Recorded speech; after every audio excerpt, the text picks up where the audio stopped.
This is a story about unexpected friendship. It's also a story about Google Glass, changing views of disability, and what happens when you give someone a chance. This is a story about two researchers who come from opposite sides of their field. Their names are Dr. LouAnne Boyd. My name's LouAnne Boyd. And Rua Williams. My name is Rua Williams. Here's LouAnne. I'm a professor in the computer science department here at Chapman, and I teach human-computer interaction classes, and my research is on building assistive and accessible technology. And here's Rua. I'm a PhD candidate in human-centered computing. I do research ethics in computer science, but that's not really what I do. LouAnne and Rua both study technology, but what they really do is study how technology intersects with disability, specifically in the field of autism. Autistic people often have a harder time with communication and social skills, and have sensory issues with sounds that are too loud, for example. Like everything's turned up uncomfortably loud, too much all the time. That can make it harder across the board, and especially in the classroom. The world just isn't set up with autistic people in mind. This raises a question. Should they have to adapt to the world, or should the world adapt to them? LouAnne started as a therapist in the school system. She worked with kids, giving them technology that they could use so that they would act more like the neurotypical or non-mentally disabled kids around them. So my role is actually autism interventionist, which in itself sounds aggressive. So I'm not trying to change people, I'm trying to support environments that would make it easier to go to school if you had autism. And Rua comes from a completely different place. They are a disability rights activist, and they don't think that autistic people should have to fit in.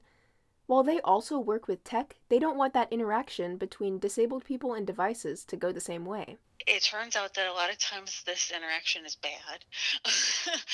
And what I mean by that is a lot of times when we're building technologies that we believe are to help people with disabilities, we're often doing it in a way that's very paternalistic. The two of them both have personal reasons to do the work they do. LouAnne's been in the field a lot longer. Her interest in disability started with her niece, who's autistic. She also found out pretty recently that she has ADHD. She admits that this is funny considering she's been working with people with learning disabilities and is just now realizing that she has one too. Meanwhile, if you've ever asked Rua why they do what they do, they'll let you know right off the bat that... Well, I'm disabled, but... but mostly it was just that because I'm disabled, I already knew some of these stories about what happens to people when they're labeled in childhood and it's put through these therapies that are meant to be corrective or normalizing. Corrective, normalizing. You can tell that Rua's coming from a different perspective. But before we move on to how these two meet, let's take a step back. There are two main ways of conceptualizing disability. One is called the medical model of disability. This is a corrective approach to disability, like the one Rua described. It's probably the one you're most familiar with, though you might not have known that it has a name. The medical model of disability is the idea that disability is an individual deficit. Someone isn't able to function the way they're expected to. Something somewhere in the body is wrong. That's what disability is. And in that framework, disability is a medical problem that ultimately needs to be treated, to be overcome by that individual. Basically, if it ain't working, fix it. Then that person can be normal. In this model, disability is within that person and has to be addressed that way. LouAnne started out in that camp. Her goal was to help the autistic students in her classroom fit in. A lot of the time, autistic people struggle with social interactions, so that was her focus. To make a way for them to communicate like neurotypical kids. An assistive technology for conversation. I wrote a book on social skills, and that was kind of my niche area, so I would build technologies that helped people practice those skills beyond the classroom. It's something you would go to therapy for, that we've made a technology to help people in their lives outside of the therapeutic setting. The other main way of thinking of disability is the social model. In this framework, the problem isn't the disability itself. Someone's body or brain may be different, but that isn't what needs to be addressed. The problem is the society they live in. When something becomes inaccessible to someone, then there's a problem, and it's not with that person. Barriers in the world, social stigma, and political erasure are emphasized. The actual disability in this model comes from the outside. That's the perspective that Rua was coming from. We have autistic people who've been telling us for decades, like, there are things that are much more important to what makes my day hard than the fact that other people are mean to me. And the other thing is these interventions that presume social skills is something to target don't really target the fact that autistic people are being discriminated against. It's, you gotta act more normal, then you'll be fine, right? So I want to see that stop.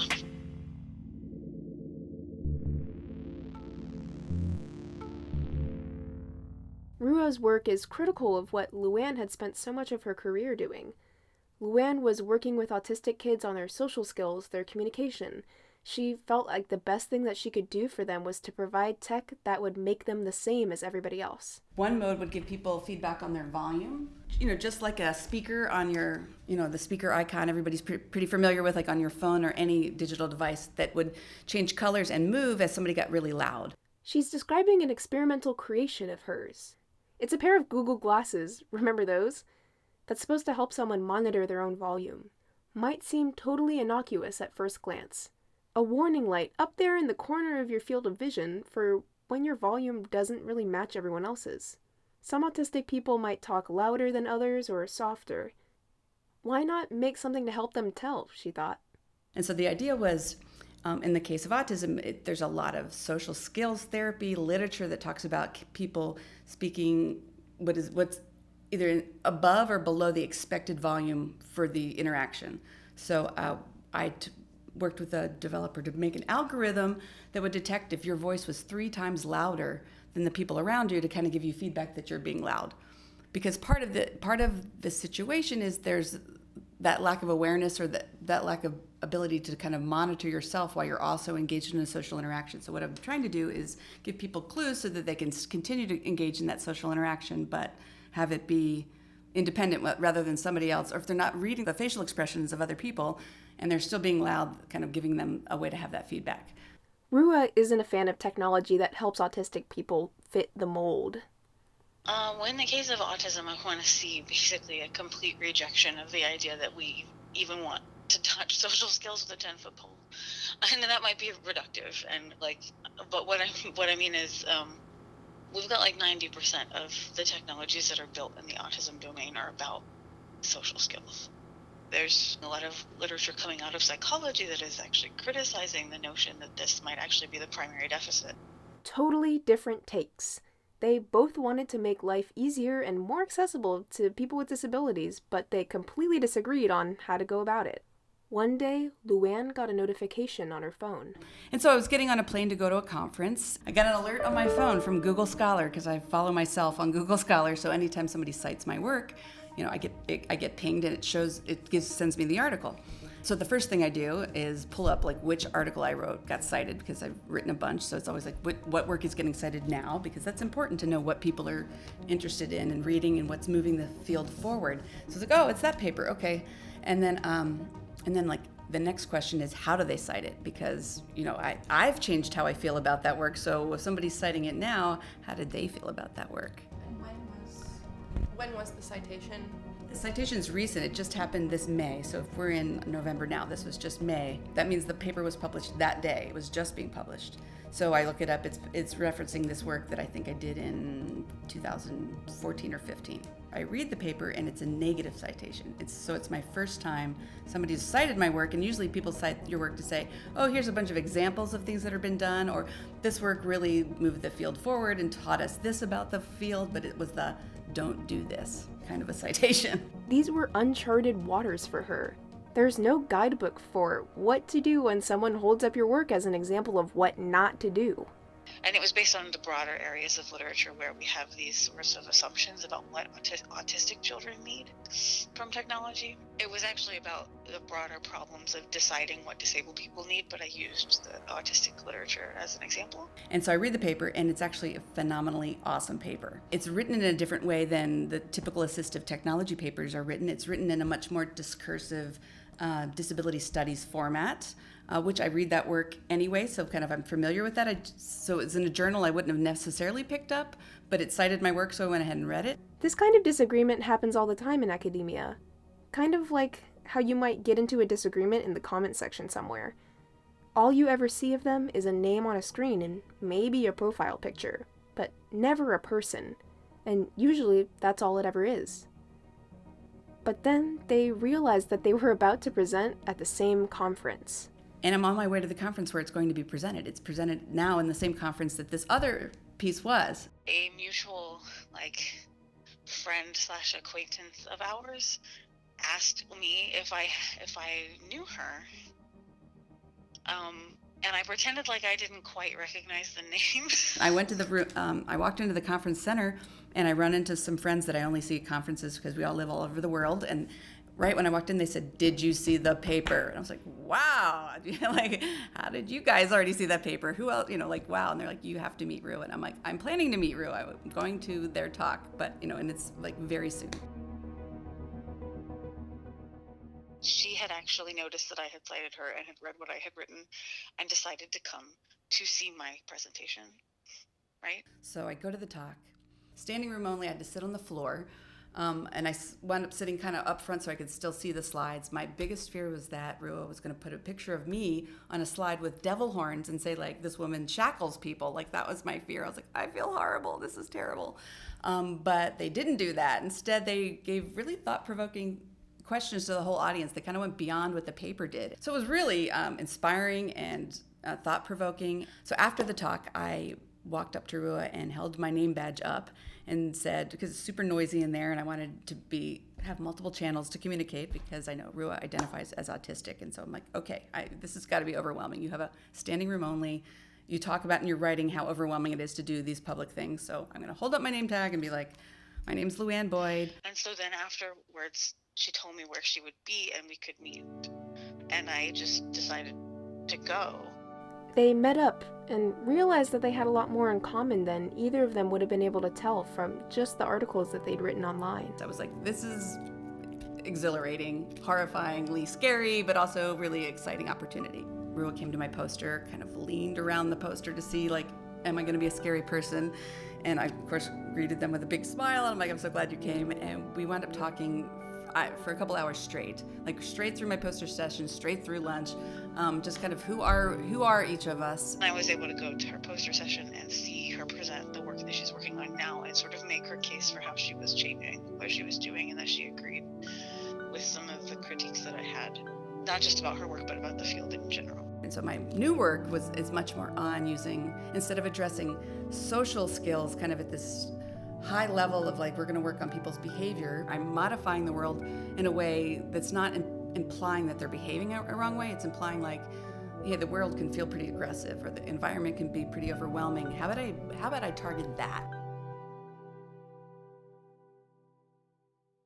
LouAnne was moving closer to that social model of disability, seeing the barrier between her subjects and the world as the problem.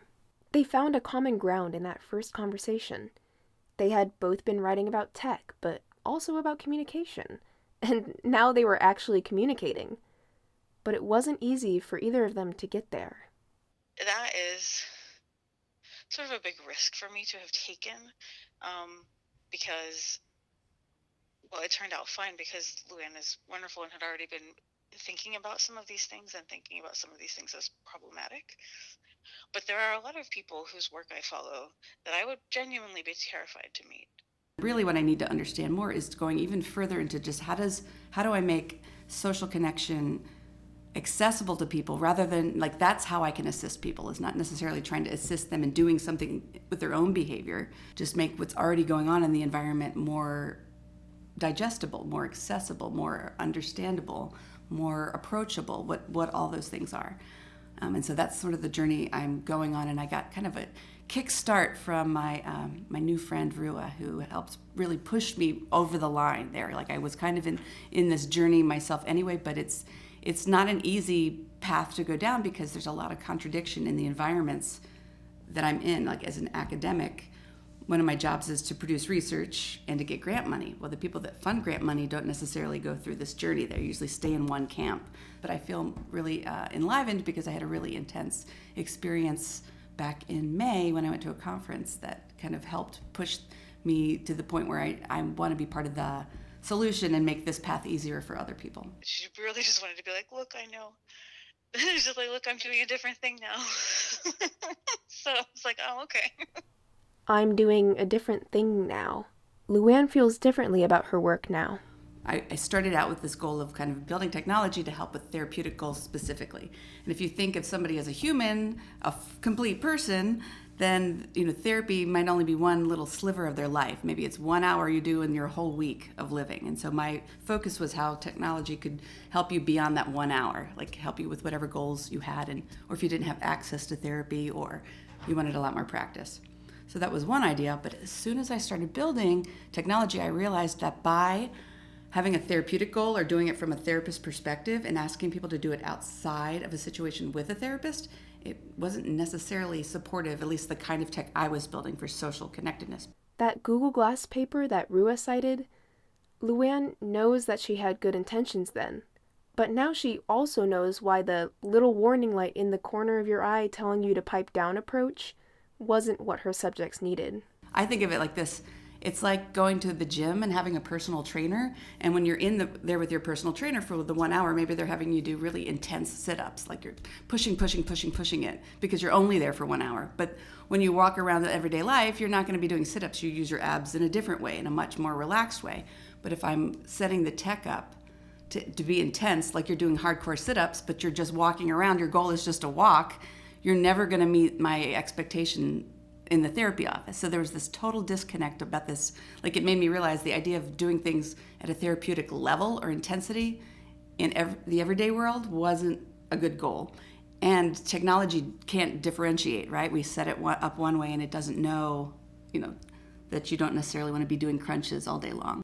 Rua got to see that change in LouAnne for themselves after meeting in person.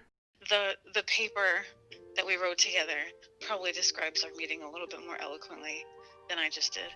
That's right. They ended up writing a paper together, a sort of open letter to the field of assistive technology about what they'd learned by coming together, by communicating, by listening instead of shutting out the other side, by asking the uncomfortable questions. And in that paper, they asked their fellow researchers those uncomfortable questions.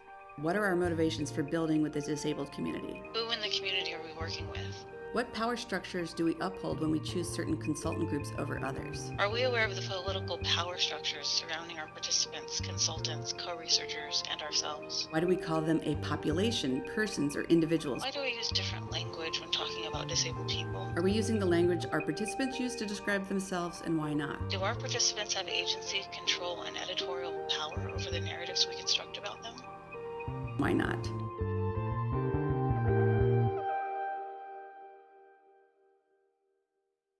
Their paper is called Prefigurative Politics and Passionate Witnessing. I'll link it here in the episode description. Prefigurative politics is a little bit of a brain buster, but all it means is that there's no right time to make the change that you want to see. It's about doing what you can now to see what you want to see in the future. Kind of like, why wait, in more syllables. And passionate witnessing means that as researchers, Rua and LouAnne aren't separate from the world they study. There's a pressure to be neutral, to be a faceless voice behind the numbers, to be scientists first, and then people. But they want to be people. Maybe even friends.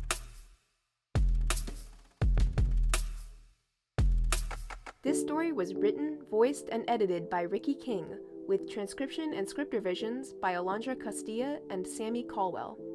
Special thanks to Dr. LouAnne Boyd and Rua Williams for sharing their stories, and to Professor John Nielsen for his help. And thank you for listening.